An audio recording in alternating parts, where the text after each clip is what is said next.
All right, chapter 11 is called The Miracle. The next day was foggy. Everything on the farm was dripping wet.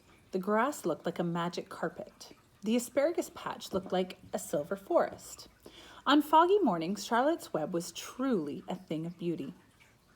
This morning, each thin strand was decorated with dozens of tiny beads of water. The web glistened in the light and made a pattern of loveliness and mystery, like a delicate veil. Even Lurvy, who wasn't particularly interested in beauty, noticed the web when he came with the pig's breakfast. He noted how clearly it showed up, and he noted how big and carefully built this one was. Then he took another look, and he saw something that made him set his pail down.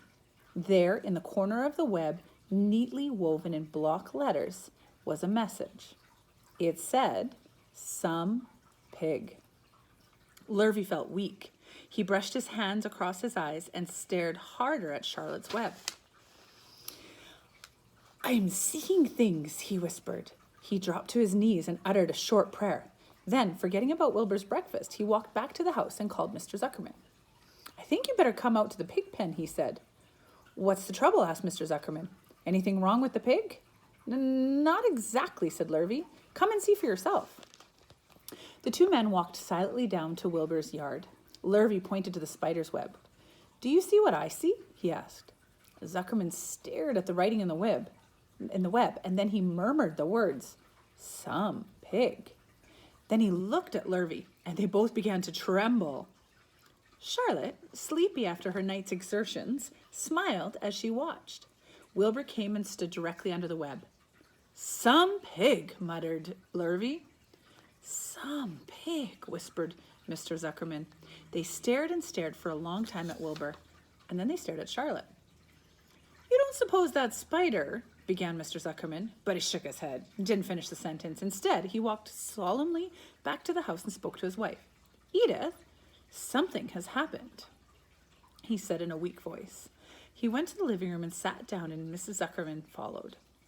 "I've got something to tell you, Edith," he said. "You better sit down."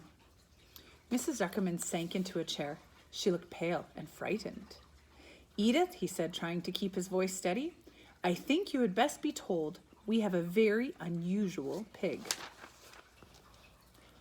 A look of complete bewilderment came over Mrs. Zuckerman's face. "Homer Zuckerman, what in the world are you talking about?" she said. "This is a very serious thing, Edith," he replied. "Our pig is completely out of the ordinary." "What's unusual about the pig?" asked Mrs. Zuckerman, who was beginning to recover from her scare. "Well, I don't really know yet," said Mr. Zuckerman. "But we have received a sign, Edith. A mysterious sign. A miracle has happened on this farm.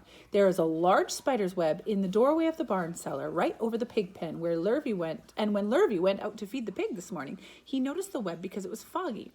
And you know how a spider's web looks very distinct in a fog. And right bang in the middle of the web there were these words, 'Some pig.' The words were woven right into the web, each actually part of the web. Edith, I know because I have been down there and I have seen them. It says 'Some pig,' just as clear can be. There can be no mistake about it. A miracle has happened and a sign has occurred here on earth, right on our farm. We have no ordinary pig." "Well," said Mrs. Zuckerman, "it seems to me you're a little off. It seems to me we have no ordinary spider." "Oh no," said Zuckerman, "the pig is the unusual." "It says so, right there in the middle of the web."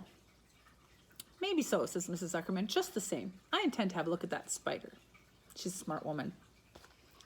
"It's just a common gray spider," said Zuckerman. They got up and together walked down to Wilbur's yard. "You see, Edith, it's just a common gray spider." Wilbur was pleased to receive so much attention. Lurvy was still standing there, and Mr. and Mrs. Zuckerman, all three, stood there for about an hour, reading the words on the web over and over and watching Wilbur.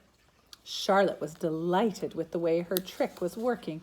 She sat without moving a muscle and listened to the conversation of the people.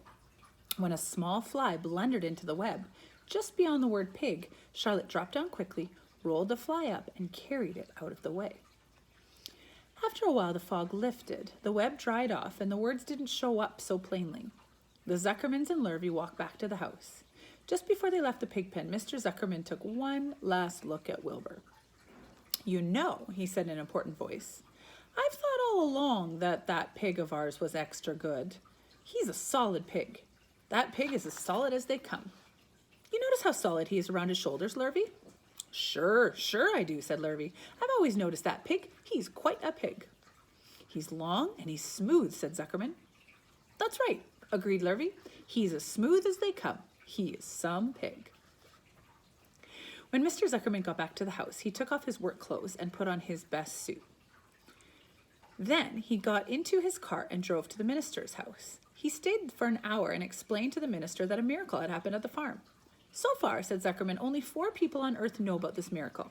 Myself, my wife, Edith, my hired man, Lurvy, and now you." "Don't tell anybody else," said the minister. "We don't know what it means yet, but perhaps I'll give it some thought. I can explain it in my sermon next Sunday. There can be no doubt that you have a most unusual pig. I intend to speak about it in my sermon and point out the facts that this community has been visited by a wondrous animal. By the way, does the pig have a name?" "Why, yes," said Mr. Zuckerman. "My little niece calls him Wilbur.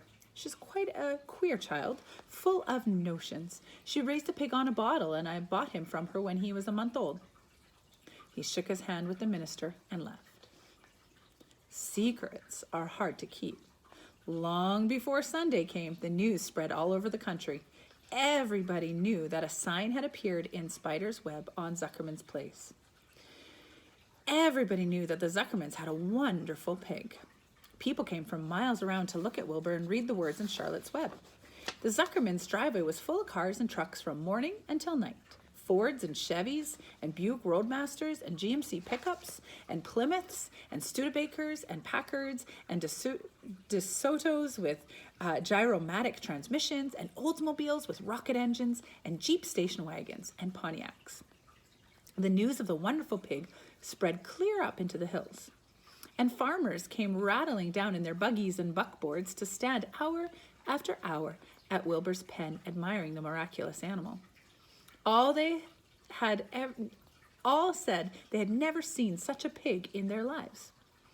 When Fern told her mother that Avery had tried to hit Zuckerman's Spider with a stick, Mrs. Arable was so shocked that she sent Avery to bed without supper as punishment. In the days that followed, Mr. Zuckerman was so busy entertaining visitors that he neglected his farm work. He wore his good clothes all the time now, got right into them when he got up in the morning. Mrs. Zuckerman prepared special meals for Wilbur. Lurvy shaved and got a haircut, and his principal farm duty was to feed the pig while others looked on. Mr. Zuckerman ordered Lurvy to increase Wilbur's feedings from 3 meals a day to 4 meals a day. The Zuckermans were so busy with the farm, they forgot about the other things on the farm. The blackberries got ripe, and Mrs. Zuckerman failed to make any blackberry jam. The corn needed hoeing, and Lurvy didn't find time to hoe it. On Sunday, the church was full. The minister explained the miracle. He said that the words on the spider's web proved that human beings must always be on the watch for the coming of wonders. All in all, the Zuckerman's pig pen was the center of attraction. Fern was happy, for she felt that Charlotte's trick was working and that Wilbur's life would indeed be saved. But she found that the barn was not nearly as pleasant. There were too many people. She liked it better when she could be alone with her friends, the animals.